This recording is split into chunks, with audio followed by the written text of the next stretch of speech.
This video is brought to you in association with ASAP Law's books for English vocab, Hindi translation, and GK for Judiciary, UPSC, and SSC. Amazon links to purchase the books and an exclusive 10% discount coupon code only for the subscribers is mentioned in the description box below. Hello, welcome to legal awareness web series. कल से सारे news channels पे, newspapers पे भी front page पे आज के जो ये मेजर न्यूज़ है वो सीबीएसई ने जो 30% कोर्स रिडक्शन कोविड-19 की वजह से किया है और जो टॉपिक्स उन्होंने ड्रॉप किए हैं उसमें एक बहुत बड़ा वर्ग ये कहता है कि सरकार का जो आइडियोलॉजिकल टिल्ट है वो नज़र आता है, जो सरकार का पॉलिटिकल एजेंडा है उसको फर्दर करता है, क्योंकि democratic rights, local self government, secularism, federalism वगैरह जैसे टॉपिक्स इसमें हटा दिए गए हैं। लेकिन साथ ही ये भी मानना चाहिए कि जीएसटी हटा दिया गया है और डिमोनेटाइजेशन, तो या तो ये एक्सेप्टेंस है कि ये दोनों चीजें जो हैं ये उतनी सक्सेसफुल नहीं हुई जितनी बनाई गई थी। लेकिन मैं आज आपसे एक ब्रॉडर बात करना चाहता हूं, जो भारत में स्कूल्स में खास तौर से इतने भारी भारी स्कूल बैग्स हैं, घंटों घंटों लोग बच्चे पढ़ते हैं, इतना ज़्यादा होमवर्क मिलता है, पेरेंट्स जो हैं वो बच्चों के ऊपर इतना प्रेशर डालते हैं कि वो 90% और 95% लाएं। मैं ये समझता हूँ इससे एक बहुत नुकसान हमारी फ्यूचर पीढ़ी को हो रहा है और बिल्कुल सरकार ने सही किया कि 30% कोर्स रिड्यूस किया, लेकिन ये इस साल के लिए कोविड-19 की वजह से हुआ। मैं समझता हूँ कि 50% से ज़्यादा हमारा कोर्स जो है वो रिड्यूस होना चाहिए, मेमोरी पे से फोकस हटना चाहिए, बच्चों के लिए टीचिंग एक इंजॉयबल एक्सपीरियंस होना चाहिए, ना कि ये कि वो इतनी स्ट्रेस में आए कि आप देखें कि एक बहुत बड़ी तादाद हमारे यहाँ जो हर साल सुसाइड होते हैं उसमें टीनेजर्स की है और बच्चों की है। अब जरा सा एक चार चीज मैं और कहना चाहता हूं कि पिछले 20-25 सालों में हमने देश में प्रोफेशनल क्लास बनाने के लिए, और ये जो पूरा एक आईटी रेवोल्यूशन हुआ था, आईटी प्रोफेशनल्स बनाने के लिए और जो एमबीएस के लिए एक नई एवेन्यूज खुली थी, हमने लिबरल आर्ट्स को बहुत एक्सक्लूड किया है, इग्नोर किया है, और उसकी वजह से जो आज के हमारे सिटीजन्स हैं वो ज्यादातर इस नए सिस्टम की वजह से जो आ रहे हैं वो अमोरल टेक्नीशियन टाइप के हैं, जो एक पूरी कंप्लीट वर्सटाइल ह्यूमन पर्सनैलिटी होनी चाहिए उनको, वो उनको नहीं मिल रही। और आप देखिए लिबरल आर्ट्स इतनी इंपॉर्टेंट है कि आईआईटीज में ह्यूमैनिटीज और लिबरल आर्ट्स के कोर्सेस को अब कंपलसरी कर दिया गया है। अब ये जो कंट्रोवर्सी हुई है, ये कंट्रोवर्सी, ये टॉपिक्स जो हटाए गए हैं उनके बारे में बात होगी, लेकिन एक बात ये समझ में नहीं आती कि एक बोर्ड है सीबीएसई, बहुत बड़ा बोर्ड है, लेकिन जो और बोर्ड्स हैं, स्टेट्स के बोर्ड्स हैं, आईसीएसई बोर्ड हैं, उन्होंने इन टॉपिक्स को नहीं हटाया। ये बच्चे जो हैं ये कल आईआईटी का एग्जाम देंगे, ये बच्चे क्लैट का एग्जाम देंगे, ये बच्चे सिविल सर्विसेज का आज से 4-5 साल बाद एग्जाम देंगे, और ये सब के सब इस तरह से डिसएडवांटेज हो जाएंगे। ऑनलाइन टीचिंग जो है वो एज सच एक्सक्लूजनरी है।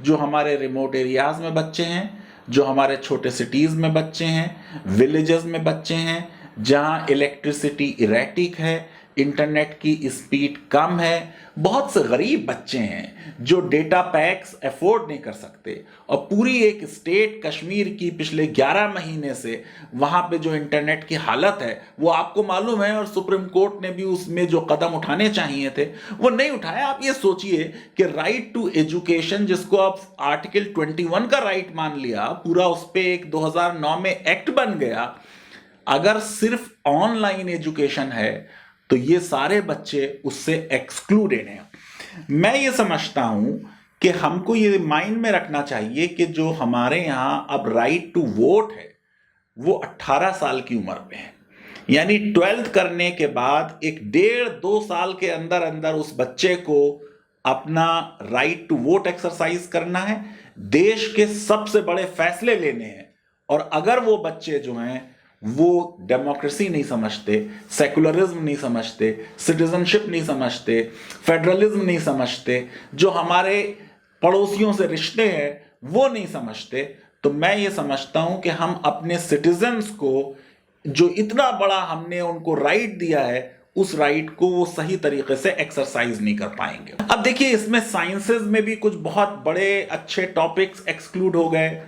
Doppler's effect on waves, plant anatomy, Kepler's law of planetary motion, Newton का थर्ड लॉ, बहुत सी इस तरीके की चीजें एक्सक्लूड हुई जिनके बारे में डिबेट हो सकती है।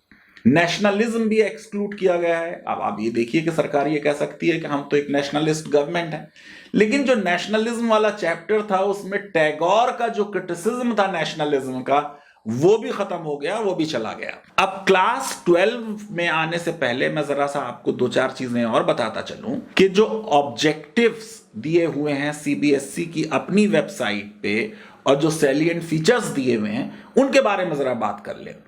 सीबीएसई कैरिकुलम का सैलिएंट फीचर यह दिया हुआ है, to uphold constitutional values of socialism, secularism, democracy, republican character, justice, liberty, equality, fraternity, dignity of individual. ये बेसिक स्ट्रक्चर का कॉन्स्टिट्यूशन का हिस्सा है। सीबीएसई की तो क्या हैसियत है, भारत की पार्लियामेंट अगर एक मत से संविधान में संशोधन कर दे और इन शब्दों को हटा दे, तो वो संशोधन जो है उसको भी सुप्रीम कोर्ट को स्ट्राइक डाउन करना पड़ेगा कि वो अमेंडमेंट बेसिक स्ट्रक्चर का वायलेशन। जो सीबीएसई का ऑब्जेक्टिव दिया हुआ है, 11 ऑब्जेक्टिव्स हैं। 11वां ऑब्जेक्टिव है कि हम प्रमोट करेंगे आर्ट्स एंड इंटीग्रेटेड लर्निंग। जो एनसीएफ है 2005 का, उसमें आर्ट पे फोकस है कि साहब लर्निंग में क्रिटिकल थिंकिंग, क्रिएटिविटी एम्फसाइज की जाए, लिटरेसी में information literacy, media literacy, technology literacy emphasise की जाए, लाइफ स्किल्स में सेल्फ अवेयरनेस, लीडरशिप क्वालिटीज। हमने पिछले 20-25 सालों में जिस तरीके का समाज बनाया है, उस समाज में न इंक्लूसिविटी है, न डाइवर्सिटी है, न हार्मनी है, बल्कि हमने पोलराइज किया है समाज को, हमने अदरिंग की है, हमने अपने ही घर में एक एनिमी आर्टिफिशियली क्रिएट किया है और हेट के माहौल को बढ़ाया है। अब आप जरा सोचिए कि पॉलिटिकल साइंस जो है वो कितनी अहम है। उसके जितने इंपॉर्टेंट टॉपिक्स थे वो हमने इसमें पूरी तरह हटा दिए गए। Security in contemporary world, India's relationship with Pakistan, Bangladesh, Nepal, Sri Lanka, Myanmar, ये हमने फॉरेन पॉलिसी ऑफ इंडिया के चैप्टर से हटा दी। Environment and natural resources, social and new social movements in India, regional aspirations, democratic rights and structure of Indian constitution class 9 से हमने हटा दिया। फूड सिक्योरिटी इकोनॉमिक्स से हमने हटा दिया। ऐसे ही अनएम्प्लॉयमेंट रेट 45 इयर्स हाई पे है। कोविड-19 की वजह से कितने लोग जो हैं वो हंगर का शिकार हैं, और ये फूड सिक्योरिटी का टॉपिक हम इकोनॉमिक्स में नहीं पढ़ाएंगे। 10th क्लास से हमने डेमोक्रेसी एंड डाइवर्सिटी हटा दिया। ये आप सोचिए कि हम किस तरीके से समाज को आगे ले जाना चाहते हैं। फेडरलिज्म संविधान का मूलभूत ढांचे का हिस्सा है, हम फेडरलिज्म नहीं पढ़ाना चाहते, यानी स्टेट्स की ऑटोनॉमी, उनकी एस्पिरेशंस हम कंप्रोमाइज कर रहे हैं। और इन सारे टॉपिक्स पर अब प्रश्न नहीं आएंगे। बच्चों की आदत होती है कि वही सब्जेक्ट पढ़ते हैं जिसमें प्रश्न आते हैं। गो के इसमें लिखा है कि टीचर चाहें तो पढ़ा दें, लेकिन न टीचर के पास टाइम होगा पढ़ाने का, और जब ये एग्जाम में नहीं आएंगे ना बच्चे इसको पढ़ेंगे।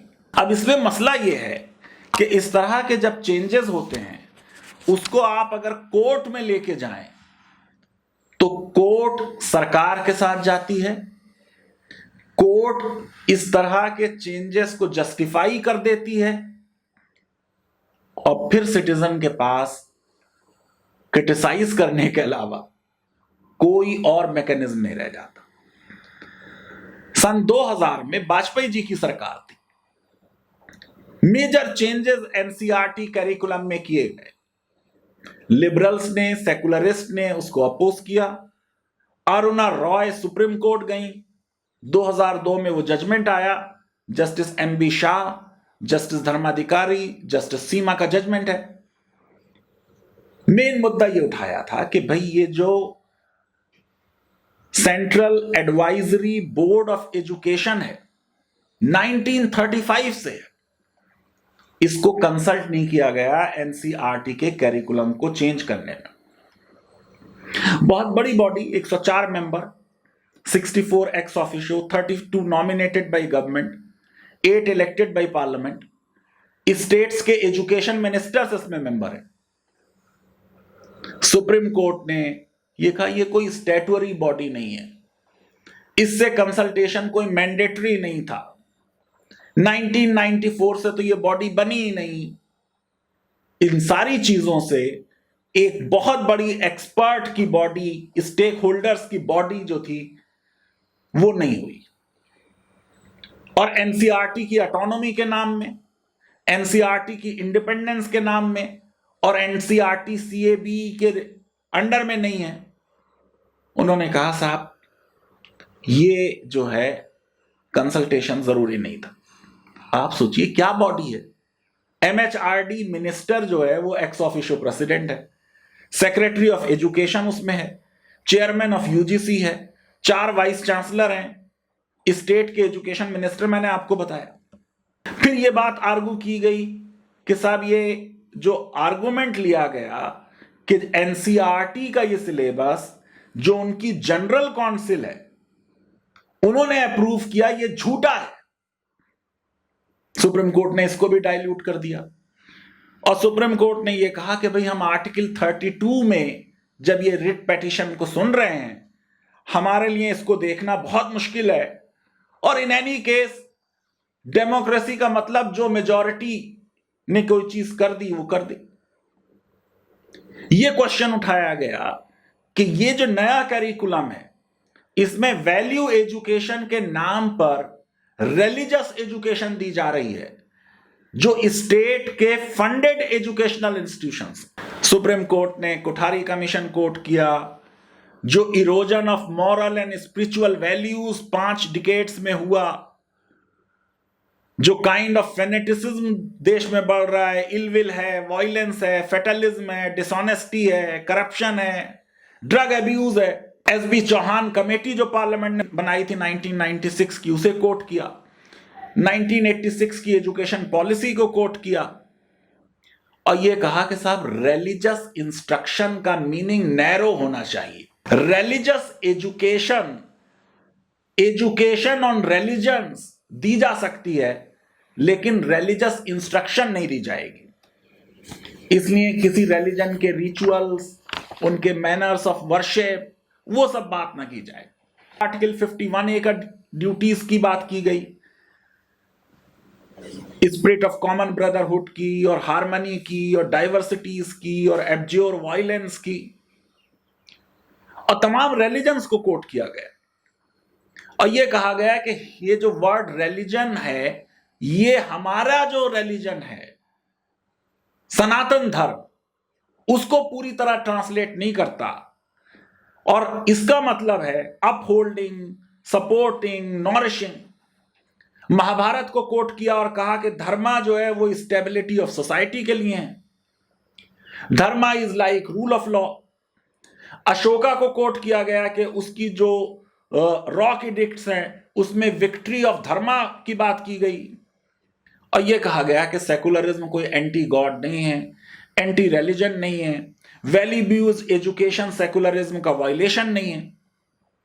वैदिक एस्ट्रोलॉजी के आर्गुमेंट पे यह कहा गया कि नहीं, ये तो बात गलत है, ये तो वैदिक एस्ट्रोनॉमी है और ये तो वेल नोन साइंस है। वैदिक मैथमेटिक्स के बारे में कह दिया गया कि साहब ये कोई जबरदस्ती नहीं की जा रही है, ये तो एक कोई कंप्यूटेशनल एड है टीचिंग ऑफ मैथमेटिक्स में, टीचर ना चाहे तो ना यूज करे। और फिर सबसे बड़ी बात ये कह दिया वर्ड वैदिक here indicates only time factor. अभी वैदिक का जिक्र जो था वो हो रहा था सनातन धर्म के मामले में, अब उसको एक टाइम फैक्टर बना दिया।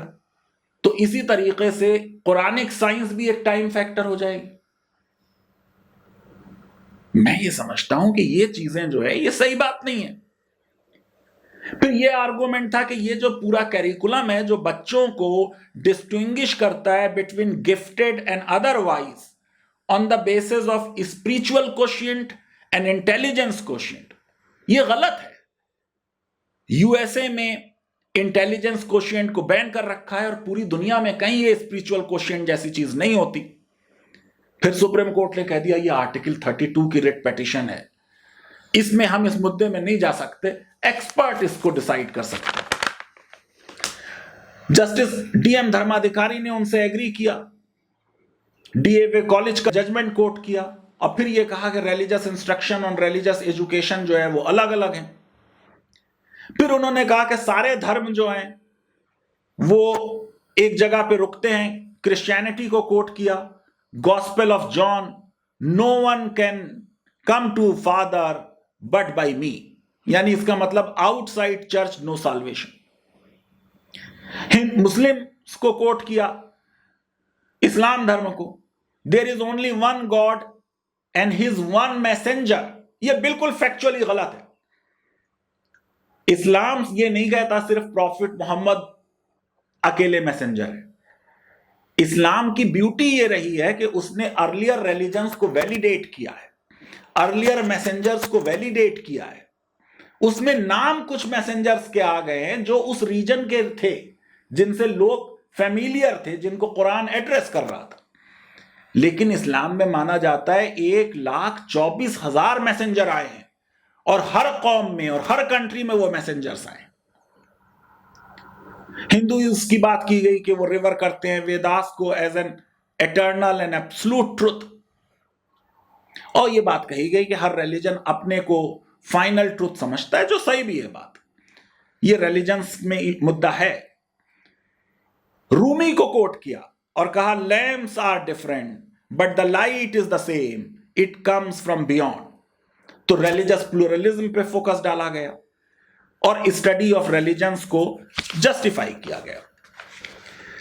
मुद्दा यह है कि वैल्यू एजुकेशन के नाम पर वास्तव में क्या हो रहा है। जस्टिस होम्स को खुद कोट किया जस्टिस धर्माधिकारी ने, spirit of law is not logic, it has been experience. Experience क्या है कि अभी पिछले साल 1500 सेंट्रल स्कूल्स को जो डायरेक्टिव दी गई मॉर्निंग प्रेयर की, उसमें चाहे गॉड का नाम किसी पर्टिकुलर रिलीजन का नहीं है, लेकिन फिर भी वो आर्टिकल 28 का वायलेशन है। सुप्रीम कोर्ट उसको सुन नहीं रहा है अभी। जस्टिस सीमा ने थोड़ा डाइल्यूट किया, उन्होंने कहा भाई कैब जो है ये इंपॉर्टेंट बॉडी है, कॉन्स्टिट्यूट हो जानी चाहिए, चाहे नॉन स्टैट्यूटरी है, मगर हमारे यहाँ प्रेसिडेंट हैं, ट्रेडिशन है। लेकिन उन्होंने कहा इससे नॉन कंसल्टेशन का मतलब ये नहीं है कि ये इलीगल।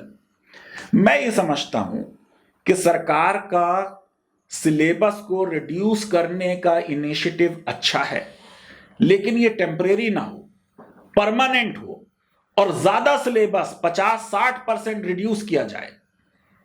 हम बच्चों को मगअप ना कराएं, चीजें रटने से फोकस हटाया जाए, पढ़ाई को एक इंजॉयबल एक्सपीरियंस बनाया जाए, उनकी क्रिटिकल थिंकिंग और क्रिएटिविटी को उभारा जाए। लीगल अवेयरनेस वेब सीरीज आपको पसंद आती है तो मेरी रिक्वेस्ट है कि हमारे इस वीडियो को वाइडली शेयर करें, हमारे चैनल को सब्सक्राइब करें और बेल आइकन जरूर क्लिक करें। बहुत बहुत शुक्रिया, धन्यवाद, थैंक यू वेरी मच।